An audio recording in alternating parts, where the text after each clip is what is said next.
This is the Let's Talk Health podcast. I'm your host, Tanner Carlson. We have our very first and very special guest, Dr. Raj Sinha. Thank you so much for joining us today. How are you? I'm great, Tanner. Thanks for having me. Absolutely. And he is the orthopedic director, the medical director of orthopedics here at AdventHealth, and a very illustrious career. You've gone through and accomplished so much in the field of orthopedics. We're going to try to touch on about all that we can. I know it's a long list, but I kind of wanted to start it off where you are current day. And you've been adding shoulders to your list of accomplishments. You've done knees and hips. You've kind of mastered that. And now you've moved more so to the shoulder area. Why is that? And kind of explain to everybody how that's going. Sure. So mostly I'm a hip and knee replacement surgeon. That's what my training has been in. My career has been in that. And I've had a lot of involvement in designing hip and knee replacements.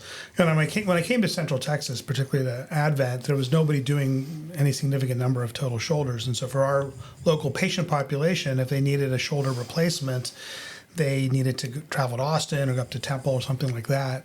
And so it really was born out of a need for the local community that I started doing some shoulder stuff. And as I got more comfortable doing it, I started doing more. And then one of the things that's been really helpful, I think, has been the ability to do a CAT scan of the patient's shoulder ahead of time and then actually virtually plan the operation so that we know the implant sizes and the parts and the orientations all ahead of time. And that makes the operation very straightforward. And so the technology, kind of the years that you've, kind of come up into this world, the technology has also helped in terms of just making that process a little bit easier, or just something that you wanted to learn and get into? Well, I think it's made the process much more reproducible. Okay. And that from a patient standpoint, that's really important. It kind of is the same type of technology that we used in custom knee replacement design in terms of being able to optimize patient component positioning for the individual patient. And so the shoulder world has been able to do the same thing. And so I've been able to adopt that here. Yeah. And, you talk about the customizable knee replacements. You obviously come up with the conformist knee replacement. Tell the people who probably don't know too much about that, explain that whole process, how that started, and kind of the impact that it's made on orthopedic surgery, just not just here locally, but across the entire country. Yeah, so there's a lot of things to consider there. Knee replacement in this country has been around since the late 1960s, so 55, 60 years almost. And it's gone through certain incremental changes. And the long and the short of it is, with robotics, with pain management, with nerve blocks, all those sorts of things, we reached a certain point where we could predictably say that 85% of patients were going to be happy with their knee replacement. There was 15% of patients who were unhappy still. And when we started diving into why that was, there were several factors, but one of the big factors was the components themselves.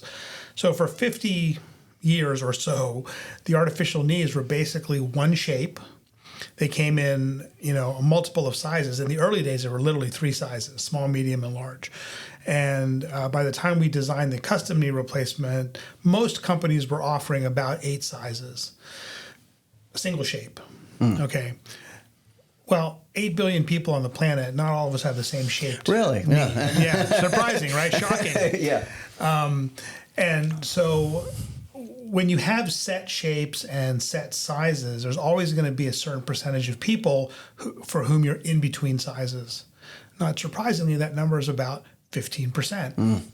And so if you're in between sizes, the surgeon has to make a choice in surgery. Do I go with this larger size, which has some benefits and some downsides, or do I go with the smaller size that has some benefits and some downsides? And if you get it right, the patients are happy. If you don't get it right, patients have a problem with their knee replacement going forward.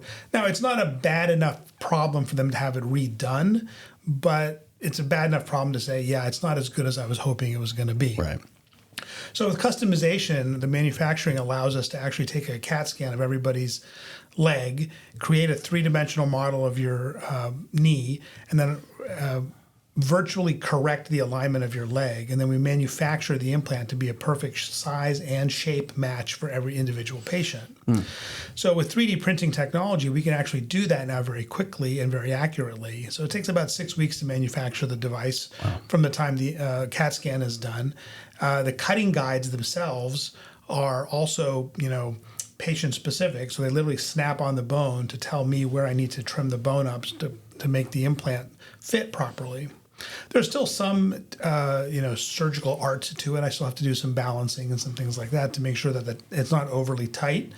But I think the benefit of all of that has been multiple. I think, patients, and this is coming from the published research studies. Number one, if you look at costs to society as a whole, it's about $1,200 less per patient per year.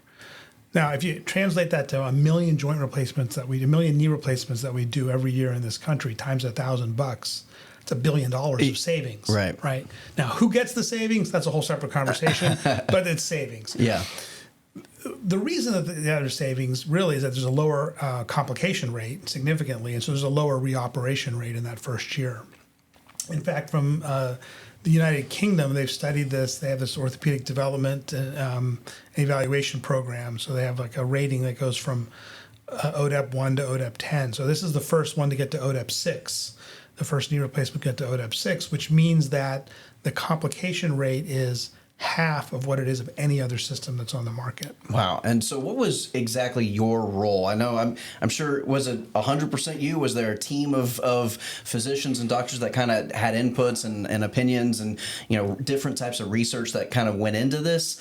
And then also, what was that implementation process like whenever it was first introduced and you're like, I think we got something pretty special here? So I think a couple important things to think about. So still talking about some of the research, one of the things we had introduced back in the, I would say, early to mid 2000s, more widespread, was robotic surgery. So robots are still being used for total knee replacement now. I was actually the fourth surgeon in the world to ever use the Mako robot. Wow. And so I used that back in Southern California in my practice there. And we were doing it mostly for partial knee replacements. And what we learned from the robot was that you can put the implant in very accurately. You can create a plan, you can execute the plan, you can put the implant in very accurately, but it still doesn't solve the problem of shape and size. And so robotics is not enough. And that's where the customization came about. So I was involved in the robotic process and a lot of the surgical navigation, which is like GPS for the operating room. Okay. So I was doing a lot of that work since about in the year 2000, combined with minimally invasive surgery and stuff like that. So when the company Conformis started to develop their technology, they approached me and a few other surgeons. And so that original team was 6 surgeons who created the first total knee replacement. I want to get a little bit more into your background and your upbringing within the surgical field and getting into orthopedics themselves. When did that start for you? When did you take an interest into it? Was it you were playing as a 6-year-old and you were doing Lego and you were like, oh, let's move this joint around and see what happens here? How did that all kind of manifest for you? Yeah, so I went to medical school, not really knowing what I wanted to be specifically, but I was leaning towards being a reconstructive and plastic surgeon because of a lot of the really cool reconstructive stuff that's done for children with deformities. So that was my interest. It just so happened that my surgical rotations got sort of messed up, and I wound up doing an elective rotation in orthopedics as my very first rotation. And it just so happened that the 2 junior residents on that service were guys I played rugby with. So they literally let me do everything. I have to say, once they put a saw in my hand, I was hooked. Yeah. Power instrumentation. Right. No power tools. So I get to use power tools every day. So that's a lot of fun. And in terms of getting that experience, what was kind of the point where you said, yeah, this is going to be a career for me, and I'm going to do the absolute best to kind of revolutionize this field in a way? Well, I don't think I ever said that to myself. It just kind of happened. I think again, as I said, once they put the power tool in my hand, I knew I wanted to be an orthopedic surgeon. So that was a done deal. Yeah. And so then the rest of my medical schooling shifted direction towards becoming an orthopedic surgeon. I was also very interested in research, and I had done some basic science research in the molecular biology realm. And so I was fortunate enough to be able to combine my orthopedic residency with a PhD in molecular biology. So I'm a stem cell researcher as well. So that's how I got started in the field. And that sort of mixture led me towards an academic career originally. So I started off as an assistant professor at New Jersey Medical School and then at University of Pittsburgh. And then for family reasons, I moved to California into private practice. By that time, I was still pretty well known in the academic circles and was being invited to speak all over the world. So I was able to continue that even though I was in private practice. And that kept me involved. And like I said, because of my interest in new technologies and trying to solve old problems with, newer methodologies, a lot of the companies that are working in this field have always reached out to me. And I think one of the things that I'm proud to say is that they enjoy working with me because not only do I identify the problem, but I offer solutions. And so you have to go test the solutions and figure out what works and what doesn't work. But my relationship with a variety of orthopedic companies has been good over the years. And I'm proud to say that one of the best-selling hip replacements actually in the world is one that I helped design. Yeah.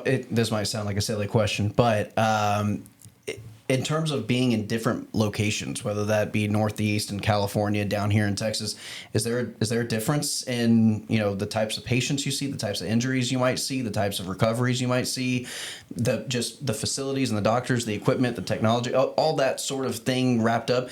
Is there a difference from place to place that you go? Yeah, there's a huge difference. I mean, when I was in academic practice at a university, I had everything I could possibly want at my disposal because it's a university hospital, a university medical center. So they're seeing the toughest of the cases. So from an equipment standpoint, we had everything we ever needed there. From the case standpoint, I saw very complex cases. In fact, probably half of my practice was doing redo operations on patients who'd already had one failed joint replacement for some reason or another. So that was the case in academic practice. In private practice, it was much more bread and butter type of joint replacement stuff. I was in private practice in the Palm Springs area.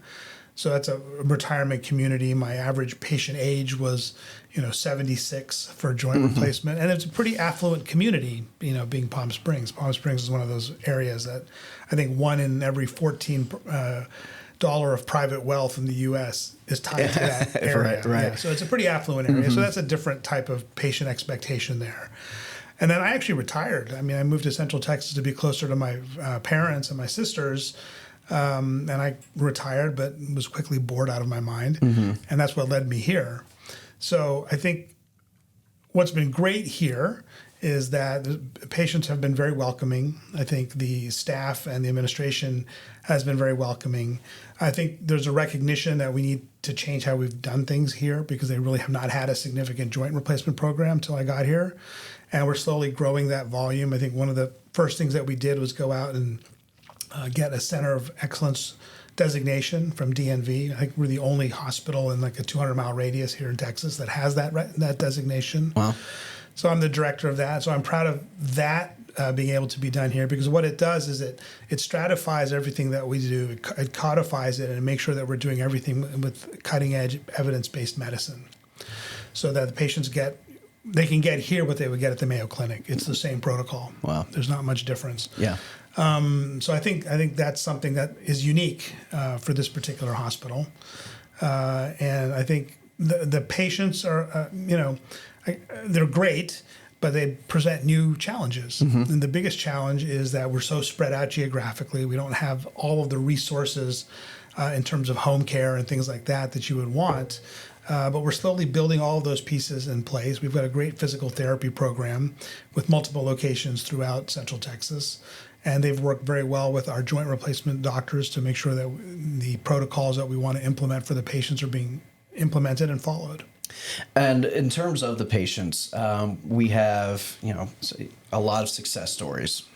As you say, all of them are success stories, and I love to hear that. But although I will say this, any surgeon that tells you they've never had a complication is either lying or doesn't do enough surgery. There you go. We all have complications. Of course. But at the end of the day, you get it to be a success, yes. Regardless of the complication at hand. Now, you've had some patients that have come back to have another replacement done, and they liked your service, for lack of a better word, so much the first time that they came back a second time. Kind of share some of those testimonials and some of those success stories that you've been able to experience. Yeah, I think there's kind of three categories I would just quickly talk about. So one is the patient you mentioned, the one who's had one joint replacement done, be it a hip or a knee, had a good experience, had a good outcome, and came back to get the second one done. So there's several of those, and they many of them are still working. Those patients are still working. Many of them are retired. Most of those people have been able to go back to active lifestyles that they wanted to get back to. Mm-hmm. Now, nobody's playing professional sports or anything like that, but they're getting back to pickleball, golf, tennis, all that sort of stuff. So there's lots of those stories. There's two that I really focus in on. So one is a young woman, 25 years old, who was from Puerto Rico, moved here. She was misdiagnosed in Puerto Rico with osteoarthritis when she really had rheumatoid arthritis. And she went many, many years without being treated, to the point when she came to see me, she was wheelchair bound. Both of her knees were completely shot. Mm. She's 25 years old. Yeah. I mean, historically, we would never do a knee replacement in a 25-year-old. But the conversation I had with her was very similar to the conversation I would have had with a young patient 20 years ago, which is, look, these devices don't last the rest of your life. You've got to do some things to take care of them. The simplest thing to do is just keep coming back to see me every year, so I can just get a routine x-ray, even if the knee feels great. Because if it's starting to wear out, we can just change a part very simply without having to redo the whole thing. And so if you're willing to do that, I'm willing to do it. Now, there's another question, about young women having children. And I didn't know the answer to that, because I don't see a lot of young women who need joint replacements. So I went and did a bunch of research. I culled the entire literature, and I basically found that there's no increased risk to the fetus if you've had a joint replacement. Okay. So I thought that was very comforting for her as well. So we went ahead and we did both of her knees at the same time. She got custom knee replacements. She is now on TikTok doing these unbelievable workout videos. She's about a year and a half out from her surgery. Wow. And her life has totally changed. Totally. She's out of the wheelchair, obviously. Yeah. She's doing these incredible workout videos. She's lost a lot of weight. Her friend circle is just expanding. So for her, it's been life-changing. That's incredible. Now, and that's the type of experience that you provide. Now, is that, when you go to sleep at night, is that just something that you can kind of tell yourself of, like, I really am just making a difference here? Well, honestly, I don't think about it that much. Sure.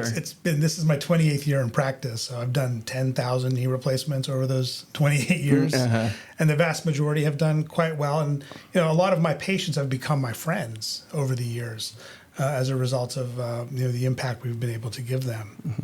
The other sort of success story, if you will, is my wife, actually. So my wife has bilateral knee replacements. She's had arthritis for about 10 years.